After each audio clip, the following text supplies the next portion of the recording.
a shocking masterpiece introducing Psycho.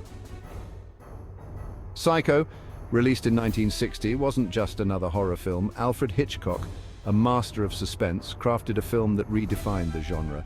Its stark black and white photography and jarring score by Bernard Herrmann created an atmosphere of unease.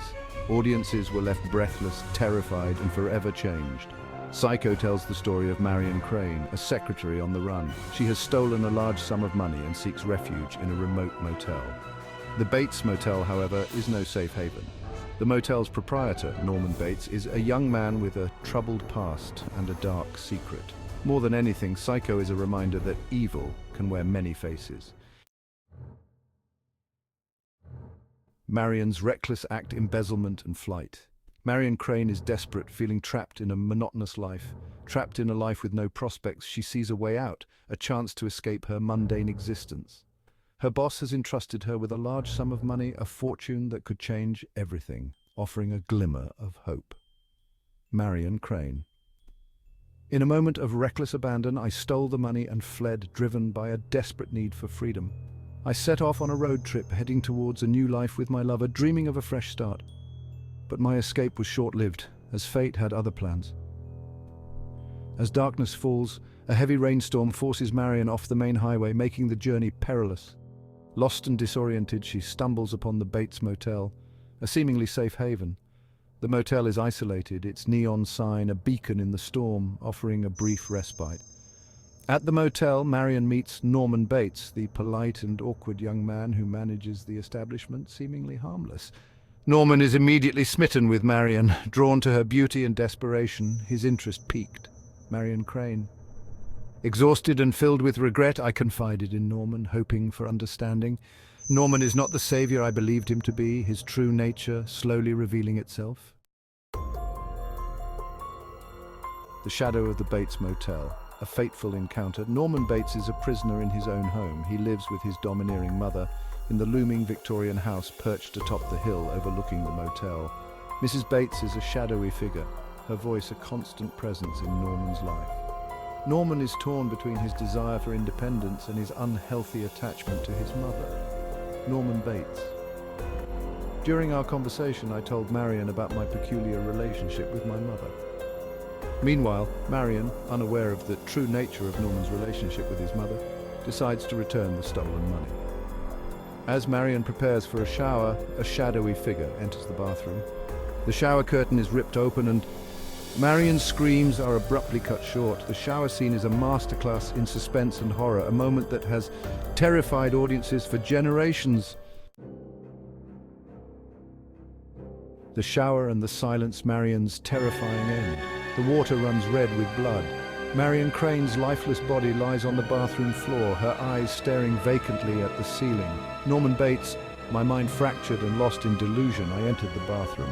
He springs into action, cleaning the bathroom meticulously, removing any trace of Marion's presence. He wraps her body in a shower curtain and carries her out to her car. He sinks the car in a nearby swamp, hoping to bury the evidence of his crime. News of Marion's disappearance reaches her sister Lila and her boyfriend Sam. Determined to find her, Lila and Sam embark on their own investigation, following Marion's trail to the Bates Motel. The film shifts its focus from Marion to Norman, exploring the depths of his madness. A private detective's suspicions, Arbogast investigates.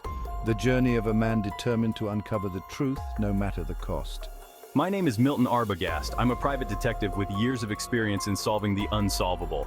I've been hired to track down Marion and the stolen money. It's a case that has more twists and turns than a labyrinth. Arbogast is a seasoned professional, a man who has seen his fair share of darkness. His instincts are sharp, honed by years of navigating the shadows. He arrives at the Bates Motel, his suspicions aroused by Norman's evasive behavior and conflicting stories. The place itself seems to whisper secrets. Something's not right here. The air is thick with tension, and every corner seems to hide a secret. This place, it feels off. And Norman, he's hiding something. His eyes betray a story he's not telling. Norman, increasingly agitated by Arbogast's probing questions, struggles to maintain his composure. His facade is cracking. I don't know what you're talking about. Marion, she never checked in here. His voice wavers, betraying his nerves. Arbogast, sensing Norman's unease, becomes more convinced that the young man knows more than he's letting on. The tension between them is palpable. I think I'll take a look around, see if I can find any clues. Every detail could be a piece of the puzzle. Arbogast decides to search the motel grounds, hoping to find some clue as to Marion's whereabouts. The grounds are eerily quiet, every shadow a potential lead. He pays a visit to Mrs. Bates's room, a forbidden sanctuary that Norman has warned him to avoid. The room holds an air of mystery and danger. Just a quick look won't hurt anyone, right? Curiosity drives him, but he knows he's treading on dangerous ground. As Arbogast climbs the stairs, his footsteps echoing in the silence of the old house, he has no idea that he is walking to his doom. Each step brings him closer to a truth that could cost him everything. Unmasking the monster Arbogast's gruesome fate, the Bates house is shrouded in darkness, its shadows concealing a sinister secret. Arbogast, his suspicions growing with each step, enters Mrs. Bates's room. Mrs. Bates, are you in here? He expects to find an elderly woman, frail and bedridden. Instead, he finds something far more terrifying. A shadowy figure emerges from the darkness, a butcher knife raised high above its head. Arbogast cries out in surprise and terror as the knife plunges down, silencing him forever. S5, what the... The killer, revealed in a fleeting glimpse to be Norman Bates dressed in his mother's clothes, has claimed another victim. Downstairs, Norman, oblivious to the carnage unfolding above, continues his conversation with Lila and Sam. S5, no! Sam, I have a feeling Norman is hiding something. We need to find out what it is. There's something off about him, and I can't shake this feeling. You're right, Lila. Let's search the motel and see if we can uncover anything. We need to be thorough and leave no stone unturned. Lila and Sam, sensing that Norman is hiding something, decide to take matters into their own hands. They know that the truth is buried somewhere within the walls of the Bates motel. They search the motel, their suspicions growing with each passing moment. Every creak and shadow heightens their sense of unease. I'll keep Norman busy. You go check out the house. Be careful, Lila. We don't know what we might find. Sam distracts Norman while Lila sneaks into the Bates house. He engages Norman in a seemingly casual conversation, all the while keeping an eye on Lila's progress.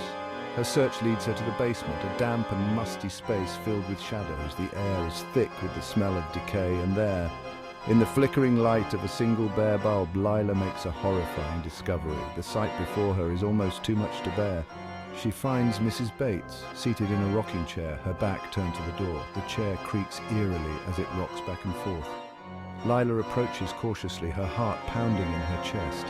Each step feels like an eternity. She reaches out to touch the old woman's shoulder, and the chair slowly swivels around. The anticipation is almost unbearable. The figure in the chair is not Mrs. Bates, but a mummified corpse, its skin stretched taut over a skeletal frame. The sight is both shocking and revolting. The truth hits Lila like a physical blow. Mrs. Bates is dead, and Norman has been living with her corpse all along. The realization is both horrifying and tragic. S3, oh my God, this is beyond anything I could have imagined. The horrifying truth of Norman Bates's psychosis is revealed. He is not simply a dutiful son caring for his ailing mother, he is a deeply disturbed individual living in a world of his own making. Mother wouldn't hurt a fly. Years ago, driven by a twisted sense of possessiveness, Norman murdered his mother and her lover. To cope with the unbearable guilt and trauma, Norman developed a dissociative identity disorder. He retreated into a world of fantasy, assuming his mother's personality and preserving her corpse as a macabre shrine to his twisted devotion. In a climactic confrontation, Norman, dressed in his mother's clothes and wig, attacks Lila. Sam arrives just in time, wrestling Norman to the ground and subduing him. The police arrive and Norman is taken into custody. S3. Norman, stop! Psycho was a game-changer, a film that shattered cinematic conventions and redefined the horror genre. Its unflinching violence, groundbreaking editing techniques, and psychological depth shocked and captivated audiences. The film's iconic shower scene, with its screeching violins and stark black-and-white imagery, became a cultural touchstone. Psycho proved that horror could be more than just cheap thrills. It could explore the darkest corners of the human psyche.